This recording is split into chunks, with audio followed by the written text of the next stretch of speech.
Pai Senhor, mais uma vez, espero que vocês estejam bem. Nós estamos iniciando o nosso devocional, que está no livro de Lucas, no capítulo 13. Nós vamos orar para iniciar o nosso devocional nesta manhã. Senhor, nosso Deus, nosso Pai, aqui estamos na Tua presença gloriosa, Senhor, nesta manhã de quinta-feira. Pedindo a Ti, ó Pai, que estenda as Tuas mãos sobre nossas vidas. Te agradecemos pelo dom da vida, por mais um dia que Tu tem nos dado, Senhor, para sermos pessoas melhores, para poder desfrutar, Senhor, das grandezas que Tu tem para conosco, pelas Tuas misericórdias, a Tua bondade, o Teu amor, o Teu cuidado de Deus. Continua com as Tuas mãos estendidas sobre nós. É o que nós estamos te pedindo, Pai. Amigo Espírito Santo, abre o nosso entendimento para compreender a Tua palavra, para que possamos assim ter uma verdadeira interpretação da palavra do Senhor. Deus de amor e de bondade, recebe a nossa oração no trono da graça. É o que nós te pedimos, ó Pai, e já te agradecemos em nome de Jesus. Amém. Então nós vamos hoje meditar no capítulo 13 de Lucas, do versículo 1 até o versículo 35, que diz assim: E naquele mesmo tempo estava presente ali alguns que lhe falavam dos galileus, cujo sangue Pilatos misturara com os seus sacrifícios. E respondendo Jesus disse-lhe: Cuidai vós que esses galileus foram mais pecadores do que todos os galileus por terem padecido tais coisas. Não vos digo antes, se vós não arrependestes, todos de igual modo pereceríeis. E aqueles 18 sobre os quais caiu a torre de Siloé e os matou, cuidai que foram mais culpados do que todos quantos homens habitam em Jerusalém? Não vos digo antes, se vós não arrependerdes, todos de igual modo perecereis. E dizia esta parábola: Um certo homem tinha uma figueira plantada na sua vinha, e foi procurar nela fruto, não o achando, e disse ao vinhateiro: Eis que há 3 anos venho procurar fruto nesta figueira, e não o acho. Corta-o, porque ela ocupa ainda a terra inutilmente.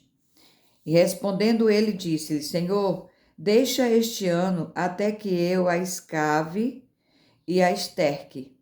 E se der fruto, ficará, e se não, depois a mandarás cortar.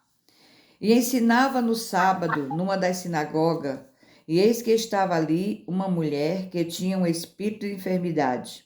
Havia já 18 anos, e andava curvada, e não podia de modo algum endireitar-se. E vendo a Jesus, chamou-a a si e disse-lhe: Mulher, estás livre da tua enfermidade. E impôs as mãos sobre ela, e logo se endireitou e glorificou a Deus. E tomando a palavra, o príncipe da sinagoga, indignado por Jesus, curava no sábado, disse à multidão: 6 dias há em que é mister trabalhar nestes, pois vinde para serdes curados, e não no dia de sábado. Respondeu-lhe, porém, o Senhor e disse: Hipócrita, no sábado não desprende da manjedoura cada um de vós o seu boi ou jumento, e não o leva a beber água? E não o convinha soltar desta prisão no dia de sábado esta filha de Abraão, a quem há 18 anos Satanás mantinha presa? E disse ele: Isso, todos os seus adversários ficaram envergonhados, e todo o povo se alegrava por todas as coisas gloriosas que era feita por ele. E dizia: A que semelhante o reino de Deus é a que a comprareis. É semelhante ao grão de mostarda, que um homem, tomando-o, lançou na sua horta, e cresceu e fez-se grande árvore, e em seus ramos se aninharam as aves do céu. E disse outra vez: A que compareis? O reino de Deus? e semelhante ao fermento que uma mulher, tomando-a, esconde em 3 medidas de farinha, até que tudo levedou.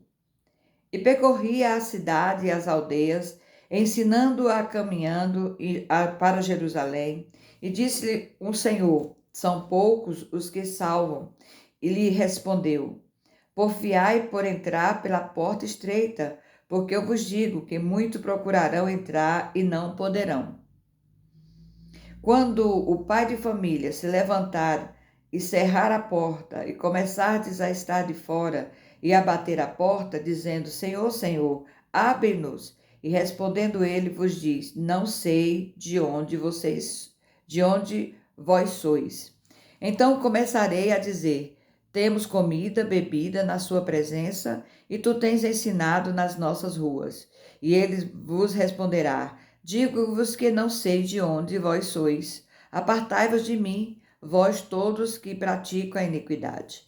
Ali haverá choro e ranger de dente, quando virdes Abraão, Isaque, Jacó e todos os profetas no reino de Deus e vós lançados fora.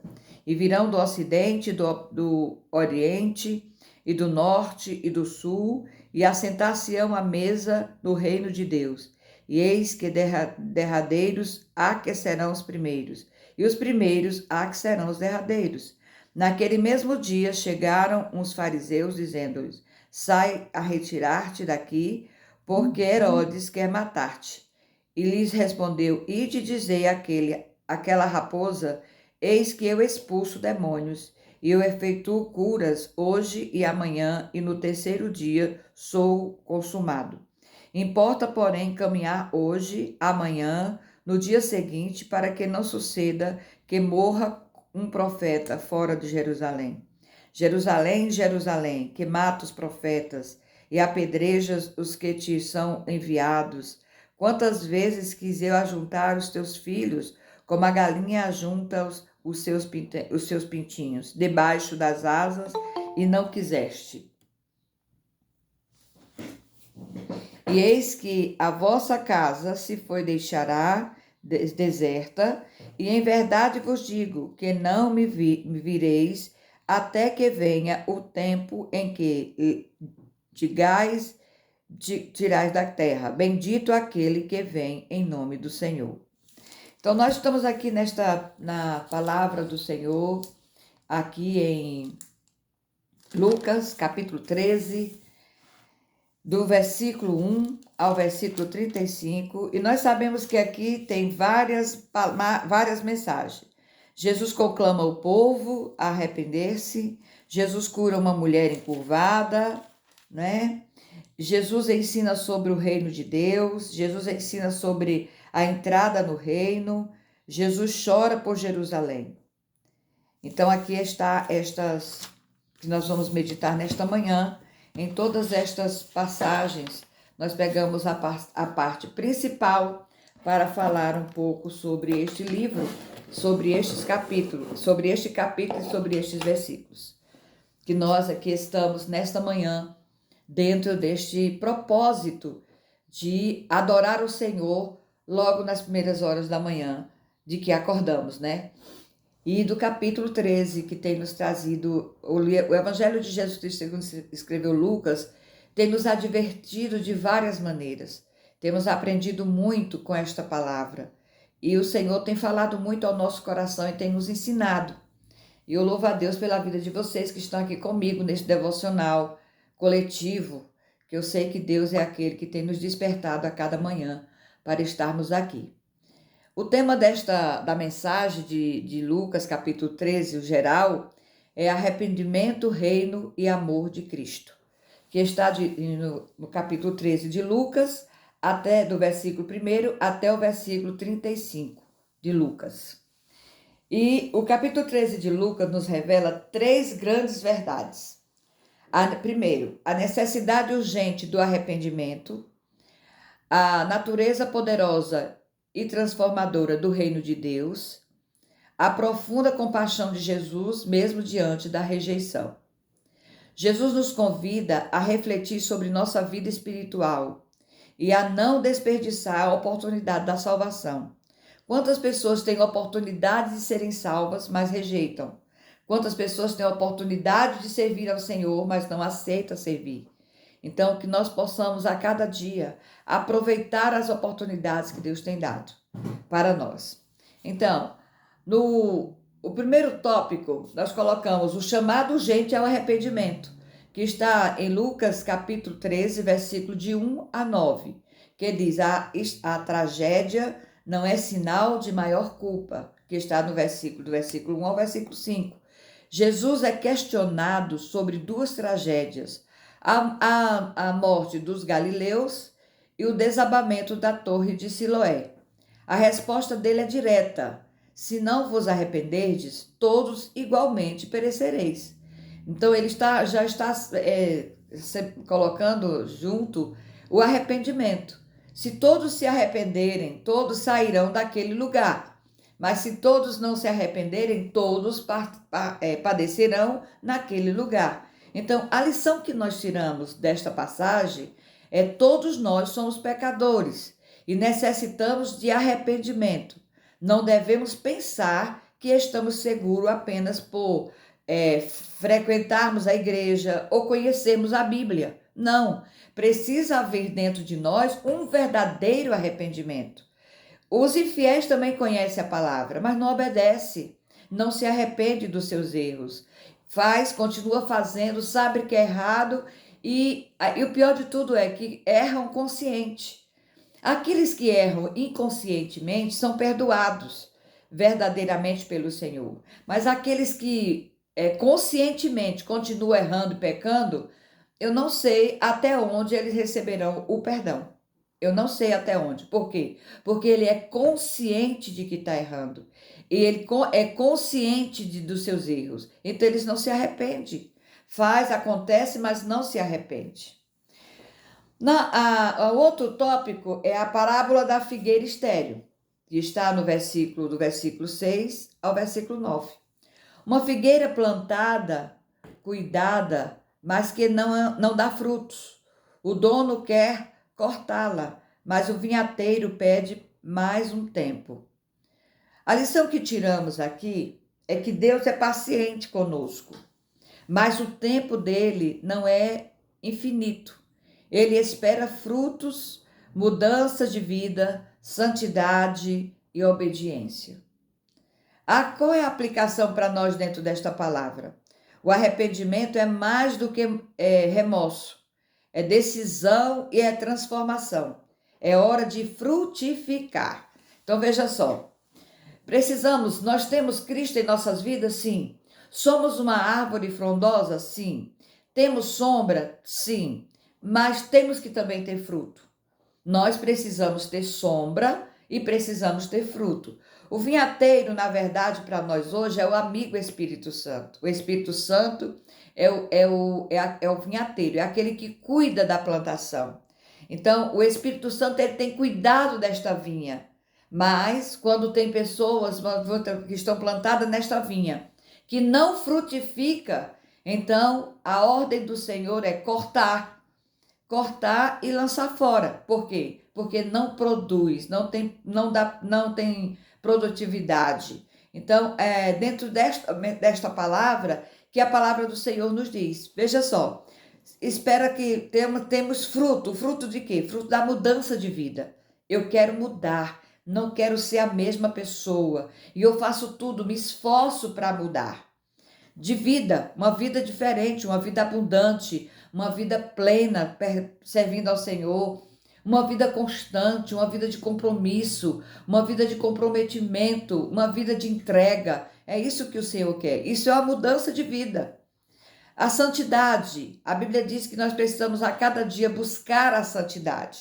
E santidade é ser santo. E o que é ser santo? Santo quer dizer separado. Separado de tudo aquilo que desagrada ao Senhor. De tudo aquilo que não me leva para perto do Senhor. De tudo aquilo que me afasta do Senhor. Então, a santidade. Santidade é o quê? É tudo aquilo que é separado. Então, eu procuro buscar a santidade, me separar de quê? Das coisas que não agradam a Deus, daquilo que Deus aborrece, daquilo que impede a presença de Deus na minha vida. Então eu preciso buscar a santidade. A palavra do Senhor diz: quem for santo, santifique-se mais ainda. Quem for sujo, suje-se mais ainda, né? Então não adianta meio termo. Eu preciso a cada dia procurar buscar a santidade para a minha vida. Ser santo em toda a minha maneira de viver. No falar, no vestir, no andar, no servir. Eu preciso estar verdadeiramente procurando a cada dia a santidade.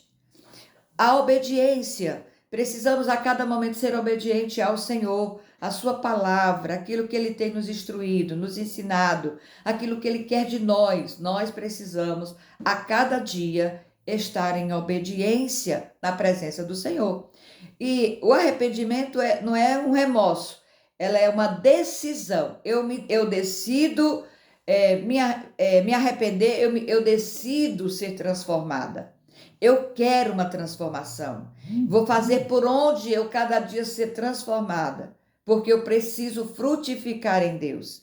Eu preciso realmente ter frutos bons, fruto para a glória de Deus. E cada um sabe do seu chamado. Às vezes um não foi chamado para pregar, mas foi chamado para orar. Outro não foi chamado, muitas vezes não tem aquele dom de oratória, mas pode muitas vezes pregar pessoal. Às vezes não prega na igreja, não prega para multidões, não prega para, vamos dizer assim, para muita gente dentro de uma igreja ou num evento, não tem esse dom, ou não foi chamada para isso. Mas existe a pregação, a pregação pessoal, que é o evangelho pessoal, o evangelismo pessoal. Às vezes você não consegue falar para multidões, mas uma pessoa só você consegue falar. Isso já é realmente você fazendo já a obra do Senhor, é você já dando fruto, você já está dando fruto. Então, às vezes você não consegue, vamos dizer assim, você olha para você mesmo e você diz assim: ah, mas eu não consigo fazer isso, eu não consigo dar um estudo, eu não consigo pregar a palavra como é, mas você consegue falar de Jesus para uma pessoa. Você tem o dom de ganhar almas para Cristo. E se você tem o dom de ganhar alma para Cristo, você trabalha dentro disso que o Senhor te deu, dentro deste dom. Eu oro pelas pessoas, eu sinto a necessidade dos outros, tudo isso é frutificando em Deus, exercendo o seu chamado, né? Então é hora de frutificar. Nós estamos frutificando. Se você fala de Jesus para alguém, ah, mas então o Senhor nem olha para mim, porque eu não tenho isso, eu não tenho dom nenhum, eu acho que não tenho dom. Tem sim. Você às vezes fala com uma pessoa, dá uma palavra para alguém, o seu modo de ser, um abraço que você dá, você já está fazendo algo. As pessoas olham para você e dizem: poxa, eu preciso fazer isto que essa pessoa está fazendo. E só faz isso uma pessoa transformada. Então, nós decidimos sermos transformadas em Deus. Amém? O segundo ponto diz: o reino de Deus e a misericórdia sobre a lei, que está no versículo 10 ao versículo 17 do capítulo 13 de Lucas. Primeiro ponto, a cura da mulher encurvada, que está no versículo 10 e versículo 13. Jesus cura uma mulher enferma havia 18 anos. No sábado, isso choca os religiosos da época. O reino de Deus é movido pela compaixão. Jesus vê a dor das pessoas, mesmo quando a religião fecha os olhos. Então, às vezes, nem todo mundo está vendo, mas alguém está observando a necessidade de alguém. E isso é o reino de Deus em movimento de compaixão. E nós precisamos entender isto, que às vezes os religiosos fecham os olhos, aqueles que se dizem ser tão santos, aqueles que se dizem ser cumpridor da palavra. Porque o que é que nós lemos da palavra? A gente lê a palavra e nós sabemos que a palavra do Senhor, a Bíblia, ela foi escrita para os judeus, mas a salvação chegou até nós. Então eu sei a parte que não é para mim e sei a parte que é para os judeus, porque o Senhor nos traz a compreensão desta palavra. E nas entrelinhas tem a mensagem oculta, que é uma mensagem, a gente diz que essa é a mensagem revelada, que o Senhor revela dentro da palavra, que traz até a nós. mas nós sabemos tudo aquilo que ele não se agrada, a desobediência, a falta de compaixão, a religiosidade, tudo isso que o Senhor não aceita, não concorda, está na palavra. E nós precisamos entender que esta palavra é para mim. Então eu sei quando a palavra é para mim, né? E nós precisamos ter esse entendimento. Tem pessoas que têm compaixão, tem pessoas que não têm. Os religiosos não. Ah, se fizer assim, se andar assim, e tem regras. Tem muitas vezes, vamos dizer, para que a pessoa possa receber isso, eles precisam fazer assim. Então tem regras. Eles não têm compaixão das pessoas. Mas nós precisamos entender. Aquela mulher, há 18 anos encurvada, uma doença, a doença dela, nós sabemos que era uma doença de ordem espiritual. Era como se o inimigo estivesse alojado nas suas costas. E ela o tempo todo encurvada. E Jesus libertou aquela mulher. Jesus realmente libertou aquela mulher no sábado. E os religiosos da época ficaram chocados, porque eles guardavam a lei. E na lei guardava o sábado. Então nada poderia se fazer no sábado. Aí é quando Jesus confronta eles e diz: mas se você tivesse com um jumento, um boi, preso lá na cocheira deles, precisando soltar, você iria deixar ele morrer ali? Então, confrontou eles, e ninguém gosta de ser confrontado. Mas o evangelho ele confronta, o confronta mesmo. E outra coisa, dentro desse devocional, dentro deste livro de Lucas, o Senhor tem nos confrontado muito. Eu mesmo tenho sido muito confrontada, transmitindo a palavra, porque a palavra primeiro eu recebo e depois transmito. Então, tenho sido confrontada para ser serva de Deus verdadeiramente melhor, a cada dia, a cada momento, ter compaixão das pessoas, olhar para as pessoas com um olhar de misericórdia, saber que todo mundo é falho, é imperfeito, mas nós precisamos ter esse entendimento de que as pessoas precisam de misericórdia e nós, a cada momento, precisamos ter este olhar. Não quero saber de quem é, não quero saber de que igreja faz parte. Nós precisamos ter realmente um olhar de misericórdia, de a misericórdia que o Senhor tem por cada pessoa, por cada um de nós. Nós precisamos ter este olhar de compaixão. Nós fazemos parte de um ministério, sim, mas nós precisamos entender também que nós fazemos parte do reino. E o reino do Senhor vai muito além de simples fazer parte de um ministério. Eu preciso verdadeiramente cumprir este meu chamado, né? Então, o terceiro ponto diz: Jesus confronta a hipocrisia, do versículo 14 ao versículo 17. O líder da sinagoga critica a cura por ser sábado. Jesus responde com firmeza: se vocês soltam seus animais para beber, por que não libertar uma filha de Abraão? Qual é a aplicação para a gente? Precisamos ter um coração sensível à dor do outro e não sermos religiosos sem amor. Deus deseja um cristianismo vivo e misericordioso. Então a gente diz assim: ah, não, eu sirvo ao Senhor. Ah, eu faço parte da igreja tal. Ah, mas eu tenho compromisso com a minha igreja, eu faço isso, faço assim, mas não sente a dor do próximo.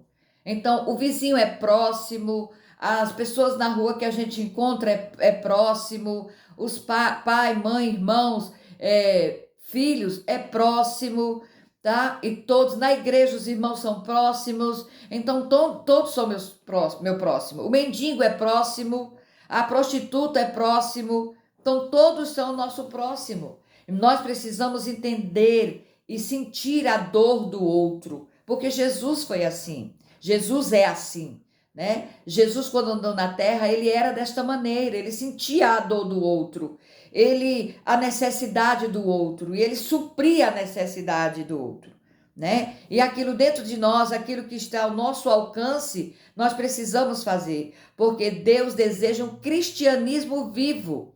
Às vezes eu digo: eu sou cristã. Uma mulher cristã é mulher que segue a Cristo. Eu sou uma mulher cristã, mas passa alguém na minha porta e muitas vezes eu tenho condições de dar nem que seja um pão. E às vezes eu digo: não, vá pedir na outra porta. Não posso fazer isso, de maneira alguma. A palavra do Senhor é muito taxativa. E a palavra do Senhor diz assim: um dia eu estive nu e não me vestisse. Eu tive fome e não me deste de comer. Eu tive sede e não me deste de beber. Então nós não podemos negar um copo d'água para ninguém, um pão para ninguém. Nós não podemos negar de maneira nenhuma. Se temos condições de dar alguma coisa para alguém, que possamos dar, sabendo que nós estamos cumprindo também o cristianismo vivo que Cristo tem nos ensinado a cumprir e a andar dentro destes princípios. O terceiro tópico, a natureza do reino de Deus, que está em Lucas capítulo 13, versículo 18 ao 21. O grão de mostarda. O menor das sementes se torna uma grande árvore. Assim é o reino, começa pequeno, mas cresce e transforma. Então veja só, você já viu o tamanho de um grão de mostarda? É minúscula, é pequenininha. Mas já viu o tamanho da árvore que se torna? Uma árvore enorme, frondosa, muito grande. O seu tronco é muito grosso, então se torna uma árvore grandiosa.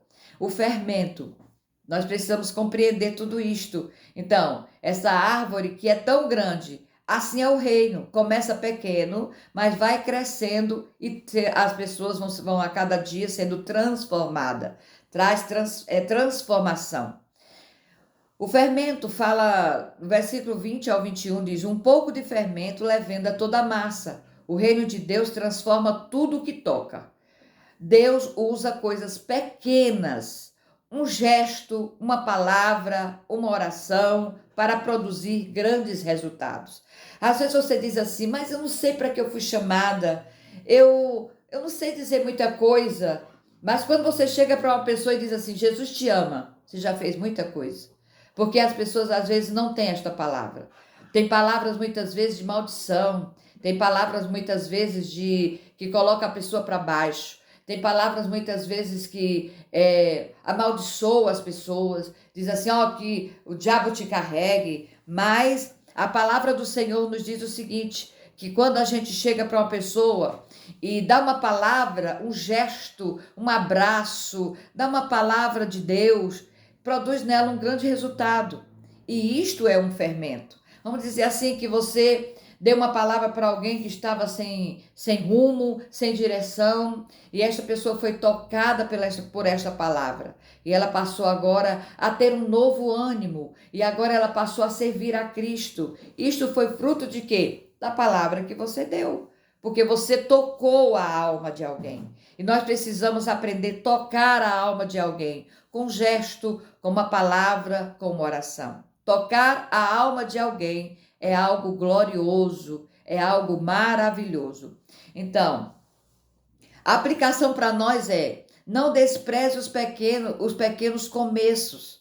O que Deus começa, Ele completa. Seja instrumento de transformação. O Senhor nos convida a sermos instrumento de transformação.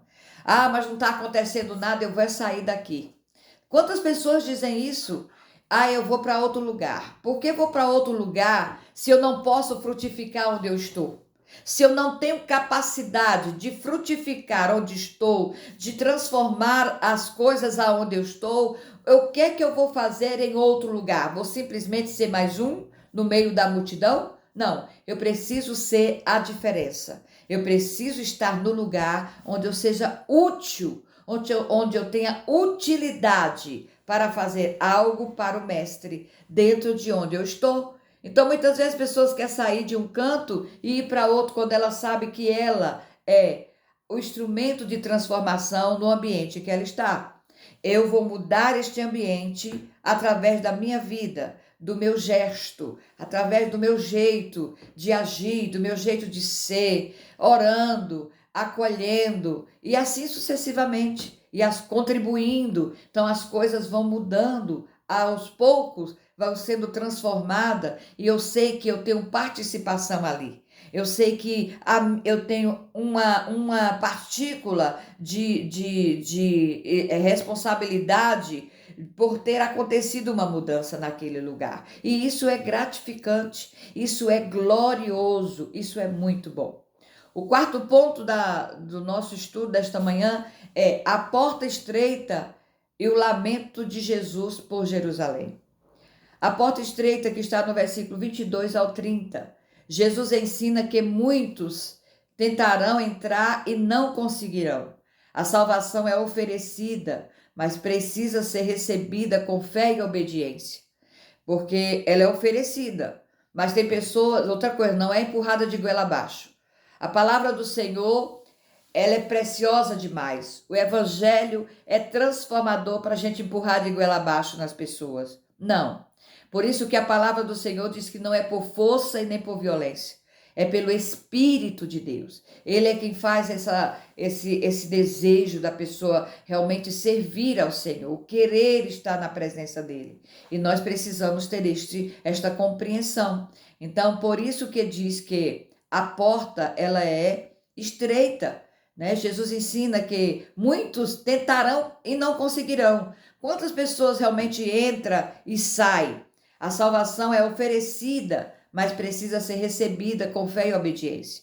E muitos que entram e saem é porque não teve a fé e a obediência suficiente para ter fé, para continuar servindo ao Senhor e obedecer a sua palavra e o seu propósito, o seu querer. Então, por isso que a palavra do Senhor diz que muitos são chamados e poucos escolhidos, porque muitos vêm. Tem muita gente na igreja que ainda, nós sabemos que entre as igrejas, que Jesus não vem buscar uma placa de igreja.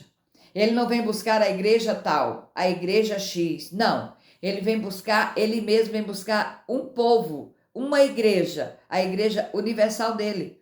A igreja que ele vai escolher. E aonde ele escolhe? Ele escolhe em cada igreja, em cada ministério, tem pessoas que serão escolhidas pelo Senhor.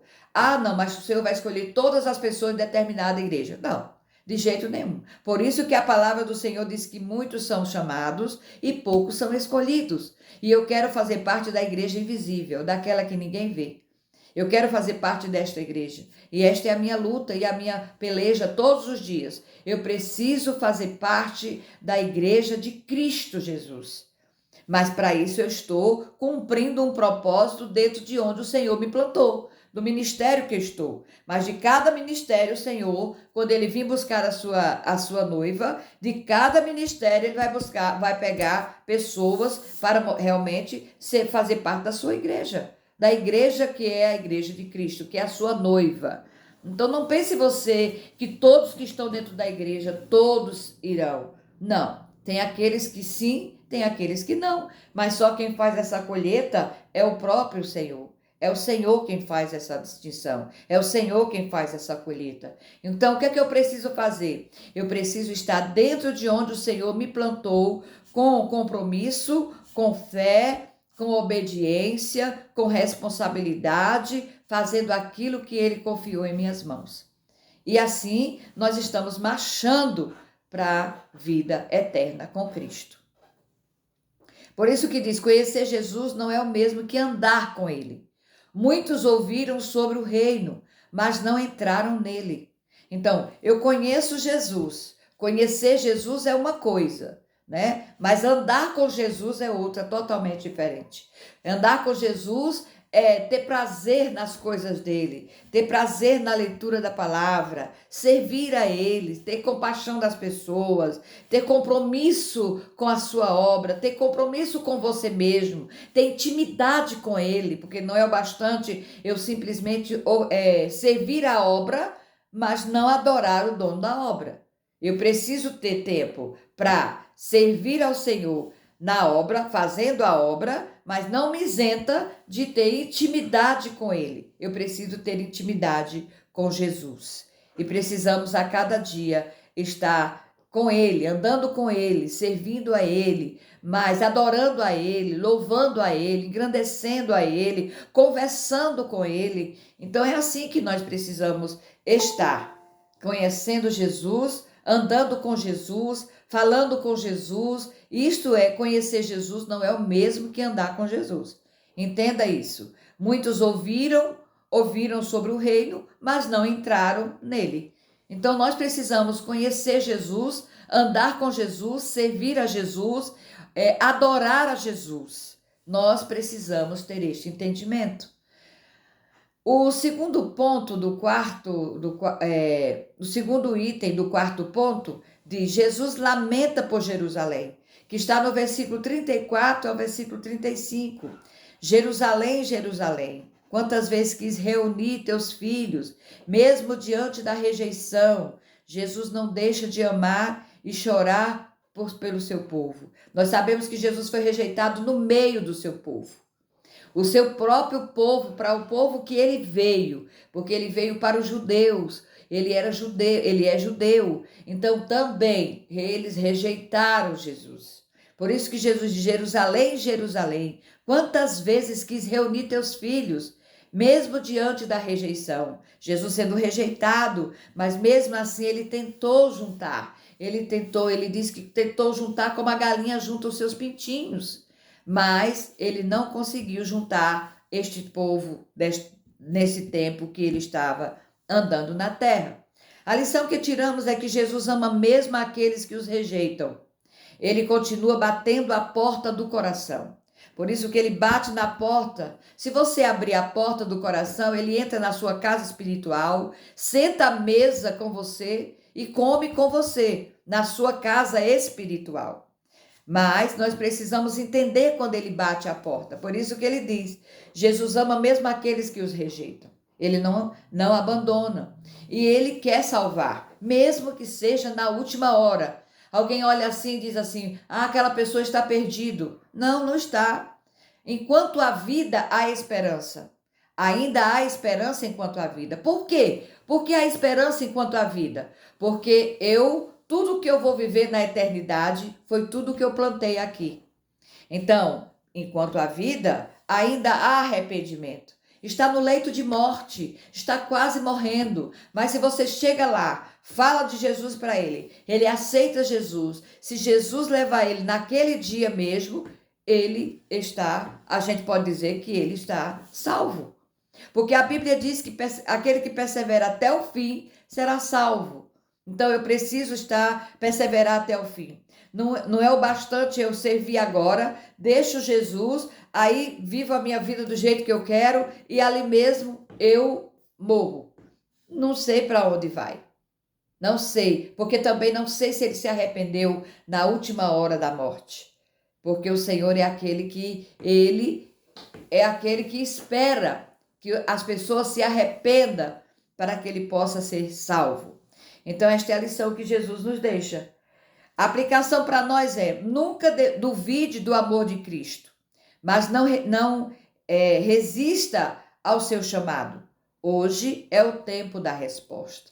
Senhor, eu digo sim para o teu chamado. Mas é difícil, é algo que tem renúncia, mas eu digo sim para o teu chamado. Eu digo sim para a tua vontade. Eu digo sim para tu fazer na minha vida aquilo que tu queres. Eu digo sim, Senhor, sim para ti sempre. Eu digo sim, tá difícil, tá, mas eu digo sim. Mesmo dentro das minhas impossibilidades, eu digo sim, Senhor, eu digo sim, eu quero continuar, eu não duvido do teu amor, eu sei que a tua mão poderosa me sustenta, eu sei que tu me segura, eu sei que dentro das minhas falhas, minhas fraquezas, tu aceita, tu recebe, porque tu sabe das minhas condições. Então ele sabe, ele conhece.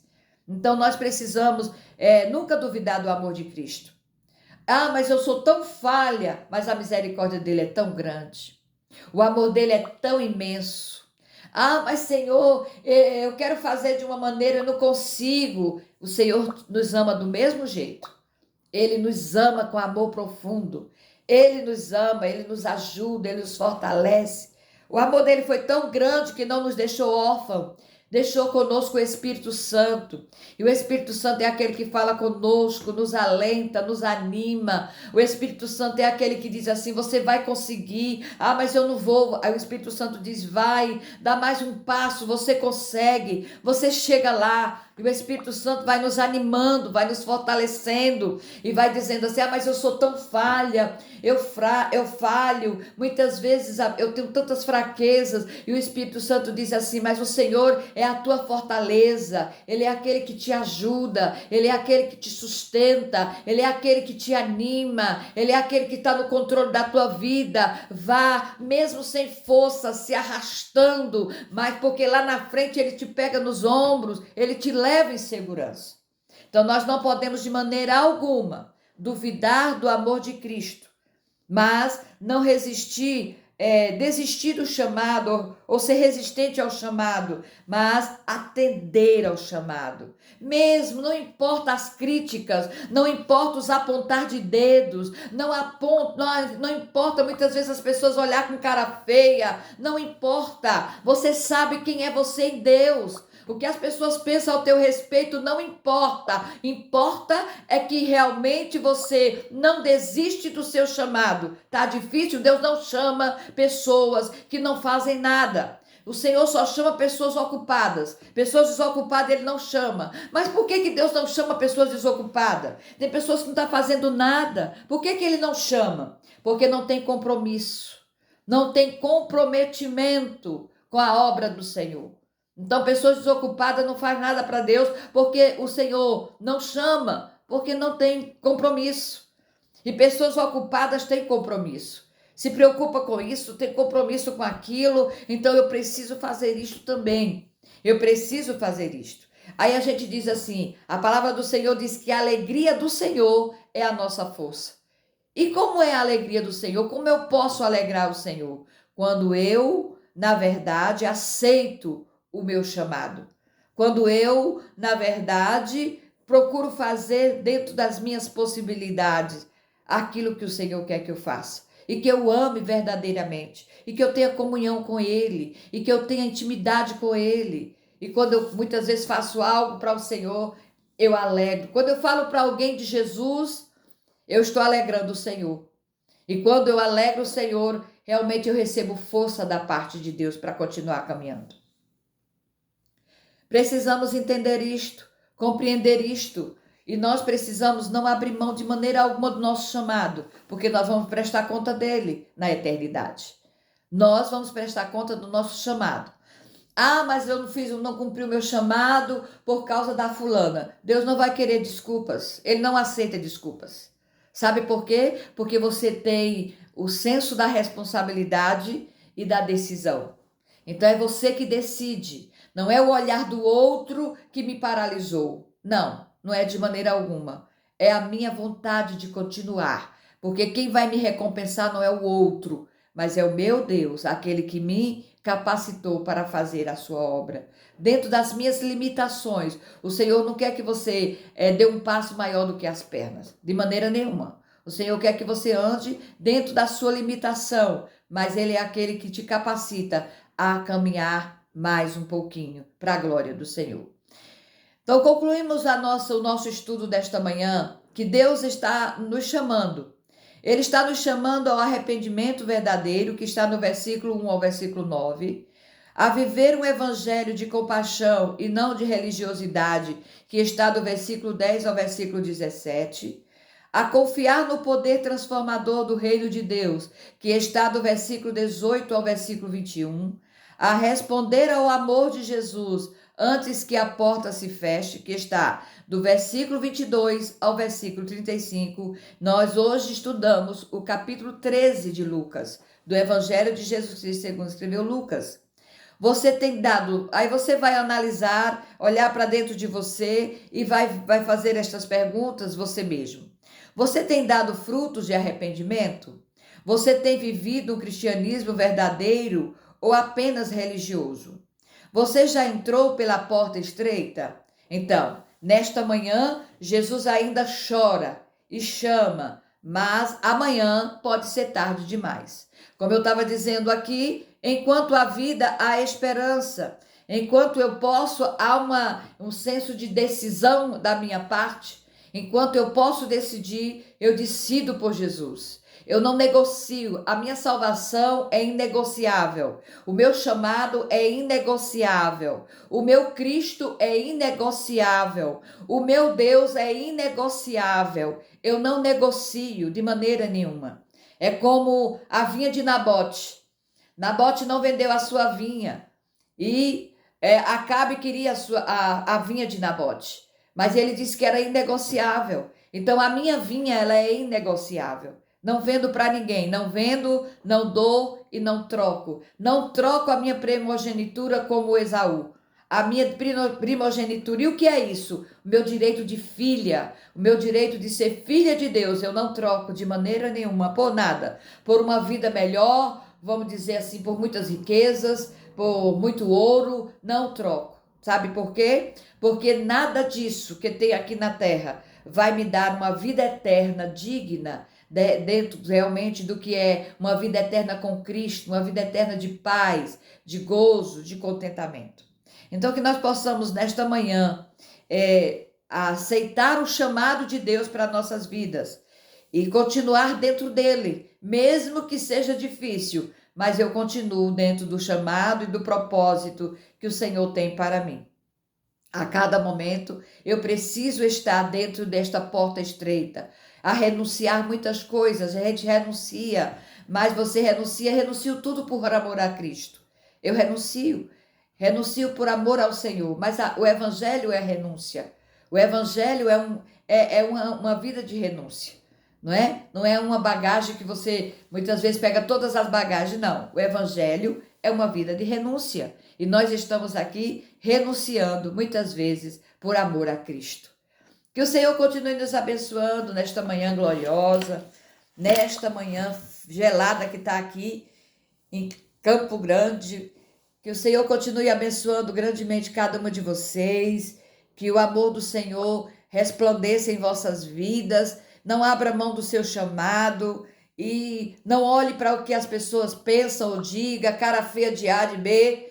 Quando eu vejo alguém com uma cara feia, eu digo, olha, se eu tivesse medo de cara feia, eu não ia no açougue. Mas eu não tenho medo de cara feia, a pessoa só dá o que tem, a pessoa não pode dar aquilo que não tem, né?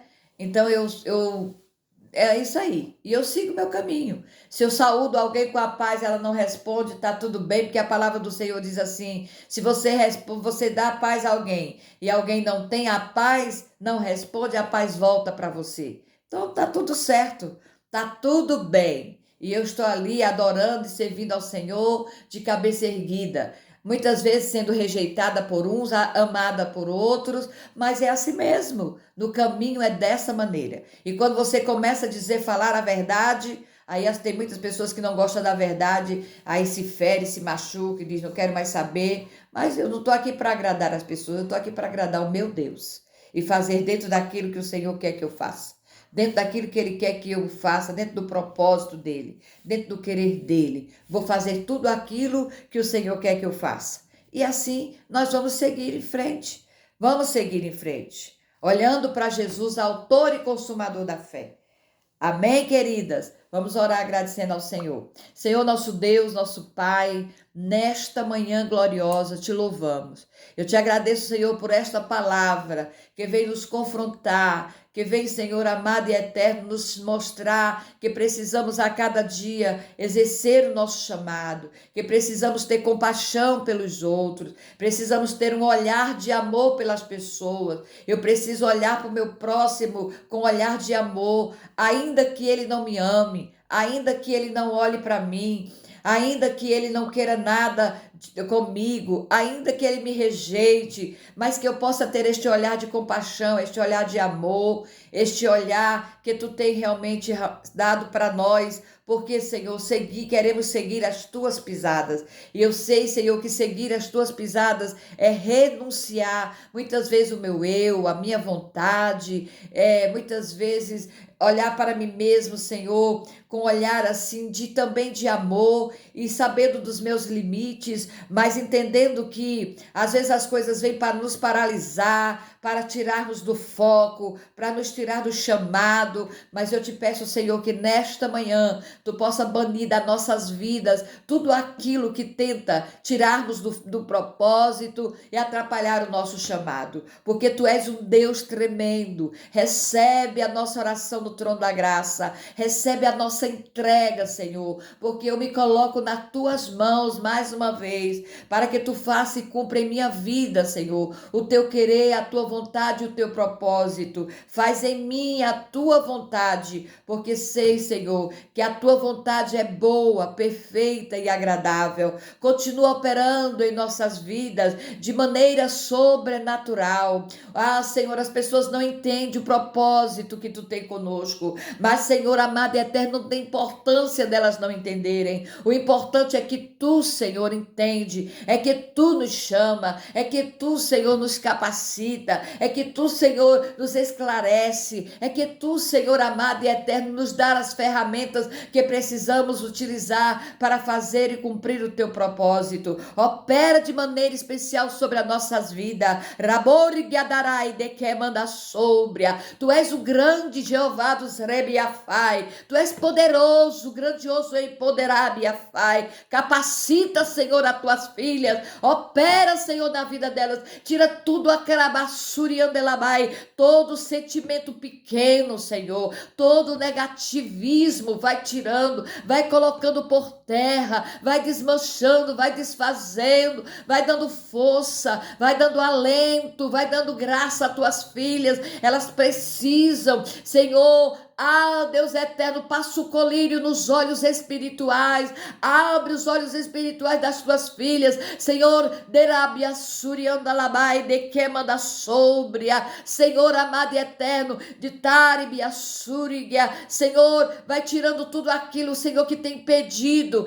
delas ouvirem a voz do Espírito Santo em vossas vidas, vai mudando, Senhor, toda a história, Pai, vira a página, coloca, Senhor, uma história diferente, uma história de superação, uma história de vitória, uma história de conquista, porque tu és um Deus poderoso. Recebe no trono da graça a nossa oração e a nossa gratidão em nome de Jesus. Amém.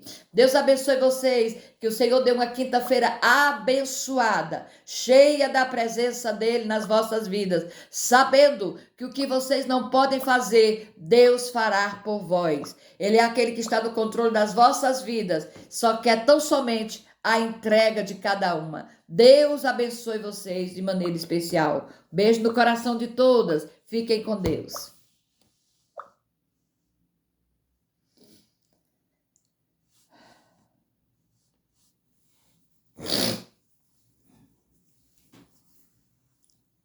Aleluia.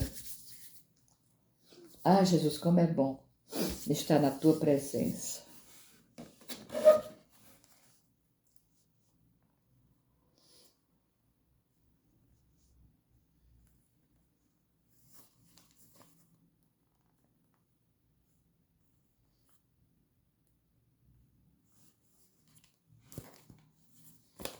Nem tirei foto hoje.